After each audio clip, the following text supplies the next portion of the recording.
Madame, monsieur, bonsoir, bienvenue dans ce journal. Voici ce qui domine l'actualité. Un enfant noyé, des personnes repêchées des eaux, seul bilan des inondations causées par les fortes pluies qui s'abattent sur la ville d'Abidjan, notamment ces 24 heures. Des équipes du groupement des sapeurs-pompiers sont sur le terrain pour les opérations de sauvetage. Les pluies diluviennes vont continuer. La Sodexam appelle à la prudence.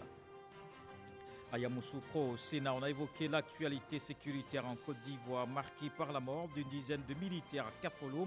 C'est dans le nord du pays, une occasion pour le ministre de la Sécurité pour expliquer les mesures prises face à ces événements. Le général Diomandé Vagondo devant les sénateurs pour la ratification d'un projet de loi. Et puis la Côte d'Ivoire engagée aussi sur la lutte contre la Covid-19. Les populations invitées à continuer de respecter les gestes barrières. Le pays a enregistré 164 nouveaux cas de maladie et 134 nouvelles personnes guéries. On fait le point dans cette édition. À Bobo, Belleville, Koumassi ou encore Benjiville, les fortes pluies qui s'abattent sur la ville d'Abidjan ne sont pas sans conséquences. Déjà, un mort et 3 blessés. Des personnes prises au piège des eaux, les sapeurs-pompiers militaires sont à l'œuvre pour sauver des vies. On fait le constat avec Salima Toudia. Depuis des heures, des fortes pluies s'abattent sur le district d'Abidjan. Rien que pour la matinée de ce samedi 13 juin, on compte un mort et 3 blessés dans la commune d'Abobo, au quartier Belleville. Au niveau d'Abobo-Belleville, il y avait une grande cour qui a été inondée. Et là, il y a eu un mur qui a cédé, qui a fait un décès certain. Une petite fille d'environ 6 ans et 3 blessés. Donc nous avons fait une demande des moyens, une ambulance depuis l'Indénié qui a évacué les 3 blessés. Cocody André-Château a aussi connu des inondations, des maisons englouties par des eaux, des personnes prises au piège. Depuis le matin, aux environs de 5 heures, on s'est rendu compte qu'il y avait de l'eau qui commençait à inonder la cour. Donc on a essayé de faire monter les affaires, évacuer ce qu'on pouvait évacuer. Mais en moins de 10 minutes, l'eau avait rempli toute la maison. Pour l'inondation d'ici, nous demandons les moyens comme la CIE ou faire extinction de l'électricité afin de pouvoir donner plus de sécurité. Alors, il y a un fil qui traîne dans l'eau, donc il faut isoler le... Est-ce qu'il y a des personnes en danger? Pour l'heure, il y a une dame qui m'a appelé pour dire qu'elle est à l'intérieur de sa maison et elle est vraiment pratiquement envahie par l'eau progressivement. Donc c'est elle qu'on cherche à voir des moyens pour aller la faire sortir. Dans cette même zone, 3 victimes des inondations ont été secourues et mises en sécurité. La fin des pluies, c'est pas demain la veille, prévient la Sodexam. Les pluies modérées ou fortes, avec quelques pauses par endroits, sont prévues dans les prochaines 24 heures. À Abidjan, les services de météorologie ont publié un bulletin pour alerter. Un appel à la vigilance et à la prudence est lancé. Les populations sont invitées à quitter les zones à risque. Jean-Marc Diadji. Selon le bulletin du samedi 13 juin 2020, des quantités de pluie très élevées se sont abattues sur le district d'Abidjan. Les communes de Cocody, Koumassi et Abobo, avec comme tête de liste Benjiville, sont les zones les plus touchées. Aujourd'hui, samedi, nous avons recueilli, comme dans les villes, dans les communes d'Abidjan, à Abobo, 92,5 mm de pluie, à Cocody, Djibi, 79 mm de pluie, à Cocody, Université Frisfé-Boigny, 30 mm de pluie, à Cocody Saint-Viateur, 113 mm de pluie, à Benjiville, 110 mm de pluie, à Koumassi, 92 mm de pluie. Le maximum aujourd'hui, c'est à Benjiville avec 110 mm de pluie. La Sodexam prévoit dans les prochaines 24 heures, selon des tendances, des pluies modérées ou fortes avec quelques pauses dans certaines communes du district d'Abidjan. Pour les 24 heures, on aura la même situation, des pluies modérées à fortes avec des pauses par endroits. Le directeur de la météorologie invite les populations au respect des mesures d'urgence en cette période de saison des pluies. Se protéger et suivre le règlement d'information donné par le service météorologique à la Sodexam. Également prendre des dispositions pour quitter les zones à risque. Également ne pas boucher les voies d'évacuation d'eau. Les autorités ont pris des mesures pour curer les caniveaux. Il faut les laisser pour permettre à l'eau de pouvoir s'évacuer comme il se doit. À Abidjan, les zones à fort risque d'inondation sont les flancs des collines, les bassins d'orage, les bas-fonds et les quartiers dont les canaux d'évacuation sont bouchés par les ordures ou par les constructions. À Biancouman, dans l'ouest de la Côte d'Ivoire, il y avait une autre tempête, mais le calme est revenu après les violences d'hier dans un village de la localité. L'autorité préfectorale a pris des dispositions pour faire taire ces querelles. On fait le point au micro de F. Il ne s'agit pas d'attaque terroriste, il s'agit d'une crise communautaire. Quand nous avons été alertés, nous avons instruit le commandant de brigade de se rendre sur le terrain pour ramener le calme. Et le commandant, après cette mission-là, nous avons appelé l'escadron pour qu'on nous fasse venir du renfort. Et c'est ce qui a été fait. Et depuis hier, il y a 30 éléments de l'escadron de Mans sur les lieux pour sécuriser les biens et les personnes. Et après l'intervention de la brigade de gendarmerie, ces personnes qui avaient été molestées au départ ont été libérées. Et actuellement, tout est calme sur le terrain. À ce jour, le bilan se chiffre au niveau des personnes. Il y a 5 blessés corporels, donc, dont une personne par balle. Et il y a des blessés légers. De tout fait 5 personnes, il n'y a pas de perte en vie humaine. La sécurité dans le pays au cœur d'une rencontre au Sénat. Le ministre de la Sécurité et de la Protection civile était devant les sénateurs à Yamoussoukro. Vagando Diomandé a présenté la ratification d'un projet de loi. Une occasion pour évoquer les dispositions sécuritaires prises au regard des derniers événements en Côte d'Ivoire. Kader Sogodogo. Le ministre de la Sécurité et de la Protection civile devant les sénateurs pour la ratification d'un projet de loi. Tout commence par une minute de silence demandée par le président du Sénat, Jano Aoussou-Kouadio, pour rendre hommage aux militaires tombés lors de l'attaque de Kafolo. Pour le motif de sa présence, les choses sont allées très vite avec la ratification de l'ordonnance numéro 2018-808 du 24 octobre 2018. Il vise à garantir la quiétude des populations, de les prémunir contre les perturbations du fait des hommes en tenue et de garantir la paix sociale. Il renforce ainsi le pouvoir décisionnel du ministre en charge de la sécurité. En ce qui concerne l'actualité politique, le président du Sénat est monté au créneau et il n'y est pas allé de même ordre. L'attaque de Kafolo et le dossier lié à la drogue. Ce glaive est porté à notre nation au moment où, aujourd'hui, notre pays a regagné sa place sur la scène internationale et s'est tissé à nouveau dans le concert des grandes nations africaines. C'est pourquoi, du haut de cette tribune, je dis non à toute tentative de diabolisation de la Côte d'Ivoire, notre cher pays. C'est pourquoi, du haut de cette tribune, l'ensemble des sénateurs disent non à cette énième tentative de boycott et de sabotage de l'image de la Côte d'Ivoire, notre cher pays. C'est pourquoi, du haut de cette tribune, au nom de la nation ivoirienne, tout entière, tous les sénateurs disent non aux ennemis de la République, qu'ils soient d'ici ou d'ailleurs. Monsieur le ministre, vous êtes non seulement un officier général de l'armée de Côte d'Ivoire, mais vous avez aujourd'hui, de par le président de la République, la lourde mission d'assurer la sécurité des Ivoiriens et des Ivoiriens. Dans sa réaction, le ministre Vagando Diomandé a commencé par l'attaque de Kafolo qui a fait une dizaine de morts. À la suite de cette attaque, dont les auteurs n'ont pas encore été identifiés et qui n'a pas encore été revendiquée. Donc à la suite de cette attaque, toutes les troupes ont été mises en alerte. Le dispositif de protection des frontières a été renforcé. La Côte d'Ivoire ne saurait être le paradis par excellence de la drogue. L'État a mis en place depuis toujours un dispositif qui fonctionne.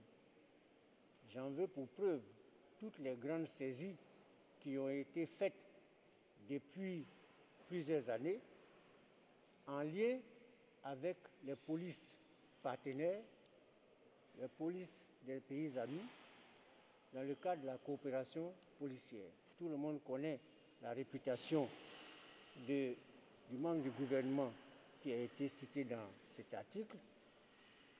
Ça ne souffre d'aucune discussion. Les dispositions sont prises pour que l'honorabilité de ces citoyens en qui toute la Côte d'Ivoire se reconnaît, puisse être rétablie. Cette rencontre sécuritaire au Sénat s'est faite en présence du représentant du ministre chargé des relations avec les institutions de la République. Un peu plus au sud de Yamoussoukro, c'est la fin du calvaire pour les populations de Tiasalé, Ndoussi et Nzianois. L'eau coule désormais dans les robinets pour 160 000 personnes. Un château inauguré ce samedi. Les habitants de la région peuvent donc prendre non pas seulement une bouffée d'oxygène, mais aussi d'eau potable. On voit cela dans ce reportage de Jean-Luc Bambo. Une nouvelle station de traitement d'eau potable pour Tiasalé, Ndoussi et Nzianois. 3 localités qui ont souffert durant de longues années du manque de ce liquide alors que leurs terres sont arrosées par le fleuve Bandama. Cette nouvelle infrastructure d'une capacité de production de 500 mètres cubes d'eau par heure vient donc mettre un terme au calvaire de quelques 160 000 personnes.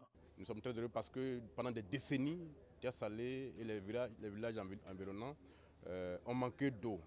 Nous vivons au bord de l'eau et pendant près de 50 ans, 60 ans, nous n'avions pas de l'eau pour boire.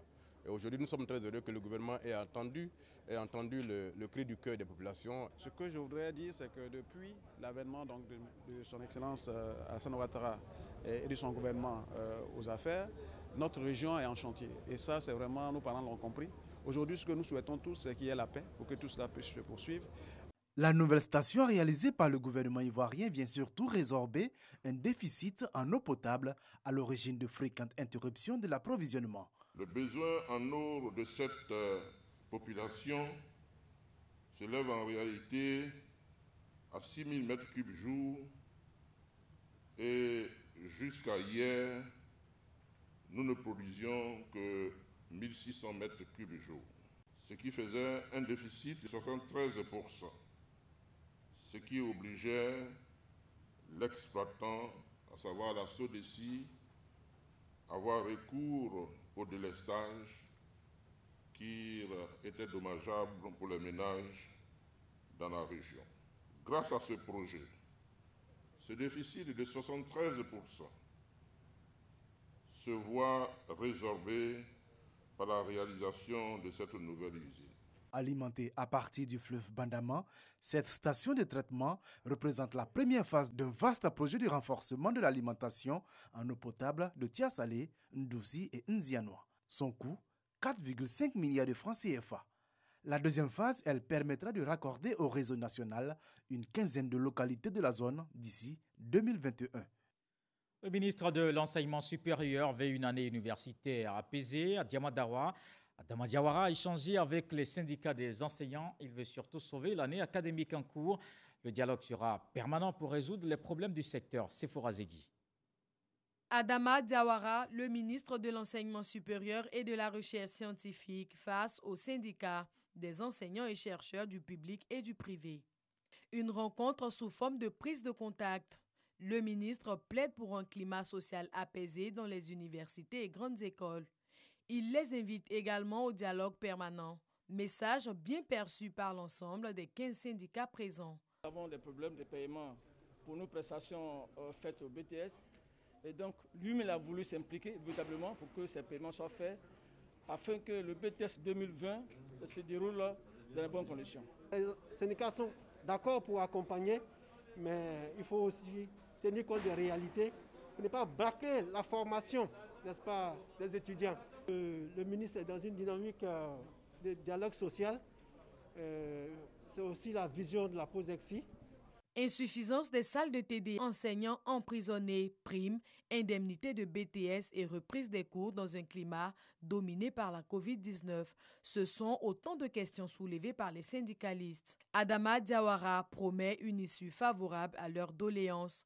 La priorité pour l'heure, c'est la reprise des cours. Évidemment, nous avons profité pour leur expliquer ce qu'on attend d'eux en termes de paix sur l'espace universitaire, en termes de continuité pédagogique, parce que de toute façon, ce sont les acteurs numéro 1 pour la continuité pédagogique, en termes de calendrier académique, et dans la foulée, ce à quoi il fallait s'attendre, ils ont commencé à égrener un certain nombre de problèmes, et comme je l'ai dit dans la salle, j'ai pris bonne note de tous ces problèmes-là, et le ministère verra ce qu'il peut faire humainement, ce qui est faisable, pas de problème. Les problèmes qui peuvent être résolus par le ministère seront. Ceux qui ne peuvent pas être résolus par le ministère, je m'adresserai à ma hiérarchie pour voir s'il y a des possibilités de résolution, on le fera sans faux fuyant. À la suite de ceci, le ministre a échangé avec les syndicats et structures estudiantines. Comme à leurs professeurs, il recommande la paix dans l'espace universitaire. Et hier, face aux fondateurs d'école, le ministre de l'Enseignement supérieur avait également appelé à adapter la formation aux besoins de l'emploi. De son côté, le ministre de l'Emploi des Jeunes est à l'œuvre pour faciliter l'insertion de la jeunesse. Actuellement, 600 sont en apprentissage dans divers métiers. Le processus se déroule bien. Mamadou Touré s'est rendu dans plusieurs entreprises qui leur offrent cette opportunité. Une visite qu'a suivi Didier Nguessan.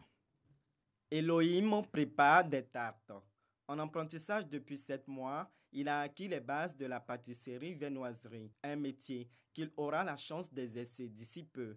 Comme lui, Edwige est également en formation dans cette menuiserie industrielle. Tous les 2 apprenants bénéficient du programme d'apprentissage de l'Agence Emploi Jeunes qui vise à améliorer l'employabilité des jeunes sur le marché du travail à travers des formations professionnelles. C'est composé de farine, poudre d'amande, sucre, œufs. À la fin de la formation, je peux dire combien gars. Dans les cas contraires, je vais postuler ailleurs. J'ai appris le ponçage, le massicage et puis j'apprends la teinte, comment passer la teinte et les peintures, donc ça va.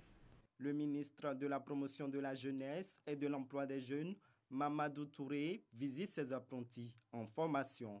Pour les années 2019-2020, 5000 jeunes sont prévus pour être mis en apprentissage. Nous avons, à travers l'AGFOP, mis en apprentissage un certain nombre de jeunes. On avait un objectif de près d'1 millier de jeunes à Abidjan. Il y a 600 qui ont pu être mis en apprentissage. Et il est important pour nous donc d'effectuer cette visite de terrain pour voir un peu les jeunes en situation de travail. Donc je me réjouis donc que ces jeunes, depuis 3 mois, aient pu commencer leur formation. Je me réjouis aussi que malgré ce contexte difficile lié donc au Covid-19, ces entreprises, dans un élan citoyen, aient décidé de garder ces jeunes et de continuer leur formation. La première phase, qui a débuté en janvier 2020, concerne 3000 apprentis à Abidjan. Elle s'étendra ce mois de juin à 14 localités de l'intérieur du pays. Pour bénéficier du programme d'apprentissage, il faut être ivoirien, âgé de 18 à 30 ans et savoir lire et écrire. Cette aide à l'employabilité des jeunes s'inscrit dans le cadre du programme social du gouvernement. Le gouvernement qui est aussi engagé dans la lutte contre la Covid-19. Le pays veut freiner la propagation de la maladie. On fait le point de la pandémie.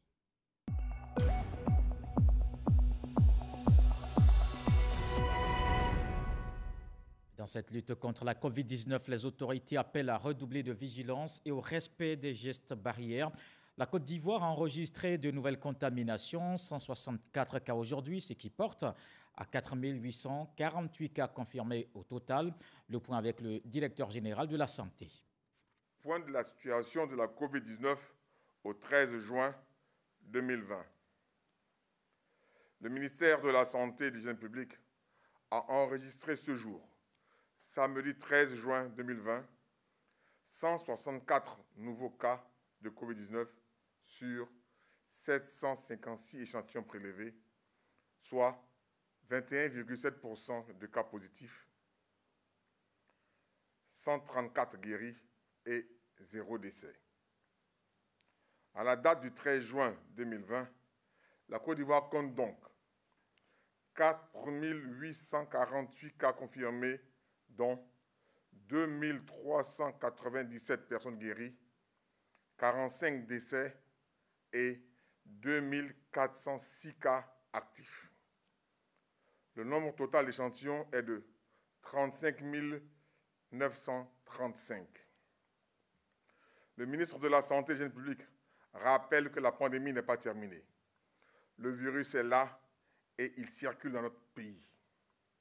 Nous pouvons tous être contaminés et contaminer nos proches, notamment les plus vulnérables. Le ministre de la Santé et de l'Hygiène publique insiste sur le respect des règles de confinement pour les personnes testées positives. Cela est nécessaire pour rompre la chaîne de transmission de la Covid. Il en appelle donc à la discipline et à la responsabilité de tous et de chacun. Si vous toussez avec de la fièvre et des difficultés respiratoires, n'hésitez pas à vous rendre dans un des centres d'accueil Covid-19 ou d'appeler les numéros gratuits suivants, le 101, le 119, le 125 et le 143. Le ministre de la Santé et de l'Hygiène publique remercie et félicite tous les acteurs du système de santé pour leur engagement et leur dévouement dans la lutte contre la pandémie. Je vous donne aussi des chiffres de la pandémie hors de la Côte d'Ivoire. Le Ghana compte 11 118 cas confirmés, 48 décès. Au Sénégal, c'est 4 996 cas, 60 décès. Au Mali, 1776 cas, 104 décès. Et puis au Togo, 525 cas, 13 décès. Dans le monde, il y a 7 713 571 cas et 427 578 décès. Alors que la maladie continue, il y a un déni de la Covid-19 par certaines personnes, dénoncent les autorités sanitaires, les gestes barrières de moins en moins respectés, les populations invitées à s'impliquer davantage afin de freiner la propagation de la maladie. Un message réitéré lors du point presse quotidien du gouvernement sur la pandémie. Lancine Bakayoko. La courbe de contamination au coronavirus est en pleine croissance en Côte d'Ivoire. À ce jour, le nombre de porteurs de la maladie a franchi la barre des 4700. Principale cause de la montée des chiffres, la circulation communautaire. Cette circulation communautaire active est due, selon le ministère en charge de la santé publique, à l'inobservance ou à la mise en œuvre insuffisante des mesures barrières, pourtant seules capables dans le contexte actuel de prémunir les populations contre l'infection. À cela, il faut ajouter la peur du confinement en cas de résultat positif par une frange de la population, mais aussi le déni de la maladie par d'autres, qui préfèrent s'accrocher seulement à la théorie du complot ou de la manipulation. Ces derniers veulent sentir dans leur chair ou voir pour croire. Contre le déni et les tergiversations, le gouvernement oppose l'action et la réaction. Dans le cadre des opérations routinières, les contrôles sur les routes du Grand Abidjan ont permis pour la seule journée de vendredi de placer en fourrière 137 véhicules réfractaires aux mesures barrières. Quant aux missions régaliennes de surveillance aux frontières, mission rendue plus resserrée du fait des attaques terroristes à Kafolo, le dispositif sécuritaire a fait preuve de vigilance et de fermeté. Commissariat mixte de Wangolo, dans la préfecture de police de Korogo, 11h et 16h. Interpellation respective de 7 individus de nationalité malienne et de 49 autres de nationalité burkinabé qui se rendaient, pour ce qui est des Maliens, de Mopti à Guessabo, dans l'ouest de la Côte d'Ivoire, et pour les Burkinabés, de Banfora à Abidjan, Bouaké et Soubré.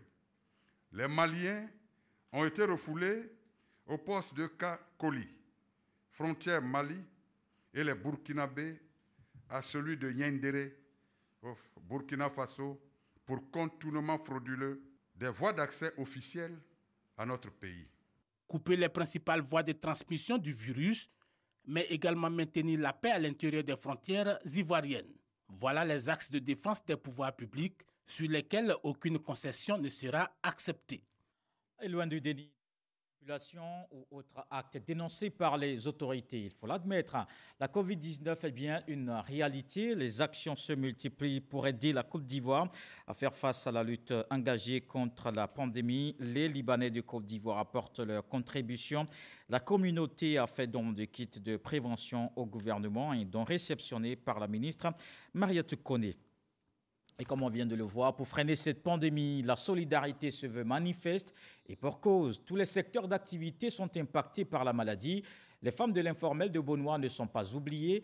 Elles sont 75 bénéficiaires du panier solidaire. Elles ont reçu des vivres, une initiative de la secrétaire d'État chargée de l'autonomisation des femmes, Mamadou Kwasi. À Beaunois, elles sont 115 femmes du secteur informel et du corps médical à bénéficier de l'assistance du secrétariat d'État en charge de l'autonomisation des femmes. Elles reçoivent chacune un panier constitué de produits vivriers, du riz local et de l'huile. C'est un peu dur. Un homme qui travaille dans un corps privé, donc tout est fermé chez eux là-bas. Nous, on travaille un peu pour voir aider nos maris. À travers ce que nous avons reçu, ça va nous aider un peu, au moins 1 semaine à 2 semaines comme ça. Donc on dit merci. C'est beaucoup difficile pour nous. Le fonds de commerce a disparu. Puisqu'on a mangé, quand on a rentré dans le fond du commerce. Un acte de solidarité salué par le maire de la commune de Beaunois, qui invite sa population à faire de la solidarité la valeur la mieux partagée. À travers elle, ce sont de nombreuses familles que vous aidez. Devant une pandémie d'une telle ampleur, la solidarité et le partage doivent être des valeurs cardinales qui permettront de rester proches. La secrétaire d'État chargée de l'autonomisation des femmes rappelle que l'opération Panier solidaire est un acte de solidarité à l'endroit des femmes dont les activités commerciales ont été impactées par la Covid-19. Miss Belmont Dogo invite les femmes à s'investir davantage dans la campagne de sensibilisation contre la pandémie. Je voudrais donc vous engager, braves femmes de Côte d'Ivoire, braves femmes de Beaunois, à être en première ligne dans la sensibilisation au respect des mesures barrières éditées par le gouvernement afin de gagner le pari de la bataille contre cette pandémie et remettre notre pays sur le chemin du développement comme le souhaite ardemment le président de la République, son Excellence Alassane Ouattara. Soyons tous vigilants, car ce n'est qu'à ce prix que nous vaincrons la Covid-19. Beaunois constitue la 6e étape de l'opération Panier solidaire. Chacune de ses bénéficiaires a été mise en mission pour sensibiliser la population sur le respect des mesures barrières afin de casser la chaîne de contamination. Dans le reste de l'actualité, l'Europe sécurise son approvisionnement de vaccins. Un accord conclu avec le groupe pharmaceutique qui garantit la fourniture de 300 millions de doses. Il prévoit l'approvisionnement de l'ensemble des pays membres de l'Union européenne ainsi que d'autres pays d'Europe volontaires dès qu'un vaccin contre la Covid-19 sera découvert. La mise au point du vaccin en question pourrait être achevée avec succès d'ici à la fin de l'année. Les pays africains appellent le Conseil des droits de l'homme de l'ONU à organiser un débat urgent sur le racisme et les violences policières. Cela fait suite au contexte de mobilisation mondiale. Après la mort de George Floyd aux États-Unis, l'ambassadeur du Burkina Faso auprès des Nations Unies à Genève a écrit une lettre au nom des 54 pays du groupe. Ce débat doit avoir lieu la semaine prochaine à la reprise de la 43e session du Conseil interrompue en mars en raison de la Covid-19. La famille de George Floyd, d'autres victimes de violences policières et plus de 600 ONG avaient déjà lancé le même message. Ici en Côte d'Ivoire, son nom rythme avec l'histoire du théâtre. Léonard Grogué va bien. L'octogénaire a subi avec succès une opération chirurgicale. La ministre de la Culture, Raymond Goudou Kofi, aux côtés de l'artiste. Et vous allez le voir, même dans sa convalescence, l'acteur principal du téléfilm célèbre satirique Comment ça va n'a pas perdu sa bonne humeur. Walter Amadou Ouattara. Pour la nouvelle génération qui ne l'a pas vu à l'œuvre, suivons Léonard Grogué, acteur principal dans un extrait du téléfilm satirique Comment ça va, diffusé jusqu'en 1994 sur la première chaîne télé de la RTI.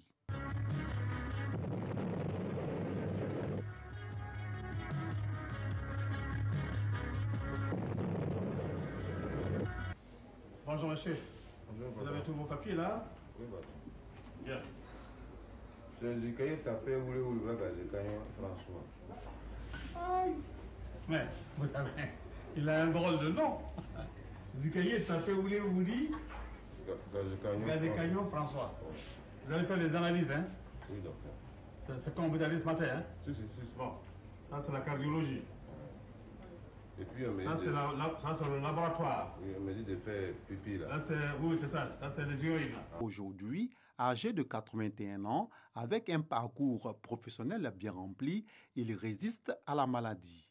Léonard Grogué a subi avec succès une opération chirurgicale de la colonne vertébrale. Certes dans un fauteuil roulant, mais l'acteur principal de Comment ça va n'a perdu en rien de son talent.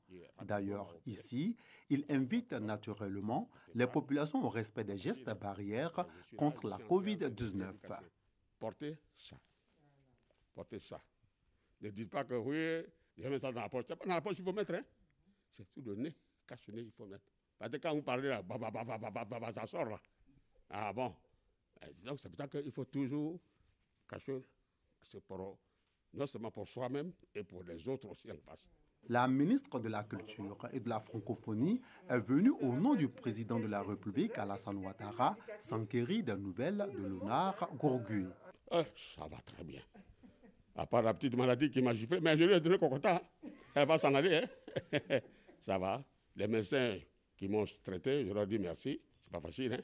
Mais je suis là, je suis en séance de rééducation. Alors quand ma fille est venue me voir, ça ne fait que me réinquiéter encore davantage. Voilà. Donc à la télévision, je vous suis, hein? Je suis contente de voir que son intervention chirurgicale s'est très bien passée. J'ai vu ma sœur Delta également. Et je vois qu'il est très en forme. Vous avez vu, il a gardé son humour. Et j'ai bien apprécié les messages qu'il vient de donner spontanément aux Ivoiriens concernant le port du masque. L'homme aux talents multiples, d'humoriste, critique, de comédien drôle et de metteur en scène a fait vivre des moments mémorables aux spectateurs et téléspectateurs de la Côte d'Ivoire et même au-delà de nos frontières. Léonard Grogué, cet ancien professeur d'interprétation à l'École nationale de théâtre de l'Institut national des arts d'Abidjan et formateur de plusieurs acteurs tels que Gazé Cagnon, Nastou ou encore Akissi Delta, promotrice de la série télé Ma Famille, a été élevée au grade d'officier de l'Ordre du Mérite de la Culture en 2012. Voilà qui rassure, Léonard Grogué va bien. Et c'est la fin de ce journal. Merci de l'avoir suivi. Je vous retrouve demain avec beaucoup de plaisir. La Covid-19 n'est pas encore terminée. Restons vigilants. Bonsoir.